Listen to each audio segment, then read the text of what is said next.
waxaynu nahay dad dhiban ayaynu nahay 20 sano ka badan ayaynu rafaad ku jiray maradu madaxa inoo saaray aynu waalay aynu isqaban weynay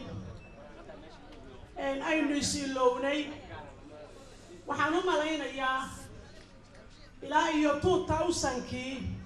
intaaba dawlado ayaa la dhisayay anigu waa intaan hadda soo qaadan karo mar walba wuxuun baa la dhisayay laakiin hadda intaan anigu soo qaadan karo ilaa iyo cabdiqaasim baan soo qaadanaya waxa la inoo dhisayay dawlado waxaan maanta idinku bishaaraynayaa xukuumaddan ugu dambaysa ayaa awood u heshay ama garatay inay idin xusuusato inaad tihiin dad jira waa mahad aad u ballaaran xukuumaddaas xaggay ka timid dibadday ka timid gudaha may joogin dhalinyaro dibadda wax ku soo bartay oo nin waliba iyo gabadh waliba nolol wanaagsan ay haysatay ayaa intay iska soo dhigeen noloshii ayay soo dhaqaaqeen dalkoodii inay wax ugu qabtaan waxbarashadooda iyo dadkoodii taasuna waa mahad ballaaran ilaahay baa mahadaan waxaan ereygaa idiin leeyahay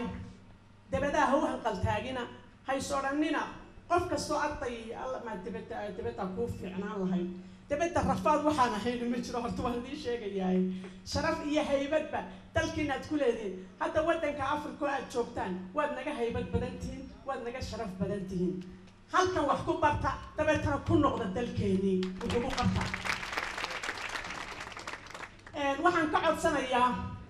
10 qof oo la soo hadal qaaday ummadda Soomaaliyeed baa isu xilqaantay idinkoo dhanna way qurux badnayd inta meesha timid oo dhan in la yiraahdo hadiyad baa la wada siinayaa laakiinse waqtiga iyo tamarta ayaa ogolaan weynay xagga waxbarashada markasta waa la bixin jiray waxbarasho adduunyadu wayna siin jirtay ha kala badsato hana kala yaraysateen laakiinse siday maanta u socoto umay dhici jirin wasiirka ka hadlay dib ugu noqon maayo marka maanta waxa weeye qof walba tamartaada ha kiciso waxaad baratay umad heli doontaa ma jirto isdabamarin waan hurday adeerow 10 kun soo si aan baaga dibadda ma jirto waa waxaad baratay helaysaa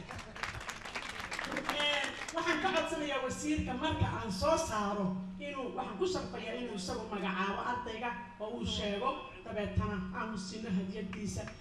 haddii alla idmo sanadaha dambe 10 boqolaal baa la siin doonaa hadiyad hadda waa bilow wanaagsan waa u ducaynaynaa ganacsatadayada dee intaa ka sii badiyaan ulana ardaydu 10 way ka badan yihiin at least 100 u hura waad mahadsantihiin waxaan kaloo sheegayaa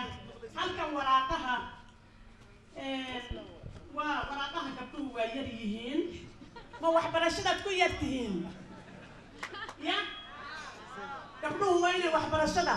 sidaad dalka ugu halganteen sidaad ummadda aad u biilinaysaan sidaad maxay dhahay u rafaadaysaan waa inay waxbarashada u badsataan marka